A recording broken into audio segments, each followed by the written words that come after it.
আজকে অন্নপূর্ণা পূজা। আমরা জানি একটাই মাহাত্ম্য, যে অন্নপূর্ণা পূজায় স্বয়ং শিব মা অন্নপূর্ণার কাছে ভিক্ষা চেয়েছিলেন। আমরাও আজকের দিনে সকলে মিলে মা অন্নপূর্ণার কাছে ভিক্ষা চাই। মা, তুমি আমাদের তোমার জ্ঞান, তোমার সম্পদ আমাদেরকে দাও, জানি আমরা পথ চলব। অন্ন দে মা অন্নপূর্ণে, অন্ন দে মা অন্ন দে, শারদে হৃদয় পদ্মে, সারং দেহি মে শারদে। শারদাই অন্নপূর্ণা, জানেন তো? মায়ের ওই যে পেছনে চালের বস্তা দেয়া, পাটা এরম করে বসে আছেন মা, ওটা হচ্ছে মায়ের অন্নপূর্ণা রূপ। ওটাকে রাখবেন বাড়িতে, অবশ্যই রোজ ধূপ দেখাবেন। মা লক্ষ্মীর পট ওটা, মায়ের ওটা অন্নপূর্ণা মূর্তি। সারং দেহি মে শারদে, হয়েছে মা ক্ষুধা ব্যাধি, দে মাগো সুধা ঔষধি, অন্তে চরণে সমাধি, মোক্ষং দেহি মে মোক্ষদে।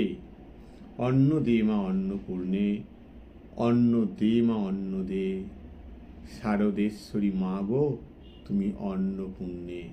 তুমি আমাদের তোমার অন্ন, অর্থাৎ তোমার প্রপার্টিতে, তোমার সম্পদে আমাদেরকে ভরিয়ে দাও। একবার উদ্বোধনের বাড়িতে শ্রীযুক্ত রাজেন্দ্র মুখোপাধ্যায় শ্রী মাকে দর্শন করতে গেছে। দেখুন, আমাদের অনেক চিন্তা না, যে কি হবে আমাদের, নানান কোশ্চেন। একবার জয়রামবাটি ছুটছি, একবার কামারপুকুর ছুটছি, একবার বেলুড় মঠ ছুটছি, আমরা আবার তীর্থে তীর্থে ঘুরছি, কেদার বদ্রী চারদিকে ঘুরছি। কিন্তু চাই কি আমাদের? মোক্ষ লাভ। চাই কি আমাদের? ঈশ্বর লাভ। ঠাকুর এক কথায় সেরে দিয়েছে, কি করে আমাদের এই সংসারে থেকে ভগবান লাভ হতে পারে। এই সংসারে থেকে ভগবান লাভ যদি করতে হয়, তাহলে ওই সীমা সারের যে অন্নপূর্ণে তার জীবনটাকে যদি আমরা ফলো করি, পারবো আমরা? পারবো না জানি, বহুত কঠিন জীবন মায়ের জীবন, কিন্তু মায়ের ওই জীবনটাই কিন্তু ঈশ্বর লাভের পথ।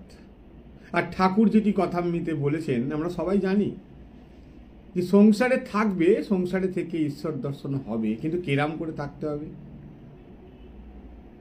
ঝড়ের এঁটো পাতার মতন। ঝড়ের এঁটো পাতা কেন বলল ঠাকুর? কারণ আমার কোনো আমিত্ব থাকবে না, আমার কোনো আসক্তি থাকবে না। আমাকে যখন ভগবান যেভাবে রাখবে সেভাবে থাকবো, যেখানে গিয়ে ফেলবে সেখানে পড়বো, যা কাজ দেবে তাই করব, যা আমায় দেবে তাই খাবো। শেষকালে ঠাকুর বলছে, ঝড়ের এঁটো পাতাকে একবার এদিক একবার ওদিক নিয়ে যায়। ঝড়ের এঁটো পাতা কথাটার মানে এটাই, ঠাকুর বলছেন যে আত্মসমর্পণ, নিজেকে স্মরণ করে দেয়া, শরণাগত হয়ে তার প্রতি যদি কেউ সংসারে থাকতে পারে, ওটা একটা সাধনা। মাও বলেছেন, কিন্তু ভুলে যাবেন না আমাদের অন্নপূর্ণা কি বলেছে। বলেছে, মায়ের ওপর ভার দিয়ে নিশ্চিন্তে থাকো। পারি আমরা? ভার দিই, কিন্তু নানান সংশয়, নানান সংশয়। যে দিতে পারবে তার এই সংসারে থেকেই মোক্ষ লাভ বলুন, আত্মজ্ঞান লাভ বলুন, ঈশ্বর লাভ বলুন, যে যা চাইবে পাবেই পাবে, এর কোনো বিকল্পই নেই। দেখুন মা কি বলছে। এটা কেন বলছি আমি, যে উদ্বোধনের বাড়িতে রাজেন্দ্র মুখোপাধ্যায়ের সঙ্গে মায়ের দর্শন হবার, দেখা হবার পরে মা তোমাকে প্রণাম করি। ঠিক আছে, প্রণাম করার পর মা ঠাকুরের কাছে একটি প্রার্থনা করছেন। কি প্রার্থনা? যখন রাজেন্দ্রনাথ মুখোপাধ্যায়, মানে ধরুন আমরাই, ওগুলো তো লীলা। প্রণাম করার পর মা হাত জোর করে করজোড়ে প্রার্থনা করছেন ঠাকুরের কাছে, ঠাকুর এদের সকল বাসনা পূর্ণ করো। কি বলল? না, আমাদের যার যা বাসনা আছে ঠাকুর তুমি এদের সব বাসনা পূর্ণ করো। তখন ওই রাজেন্দ্রনাথ মুখোপাধ্যায় তিনি বলছেন, অবাক হয়ে গেছেন, নাই আমাদের ভালো মন্দ কত কিছু বাসনা আছে।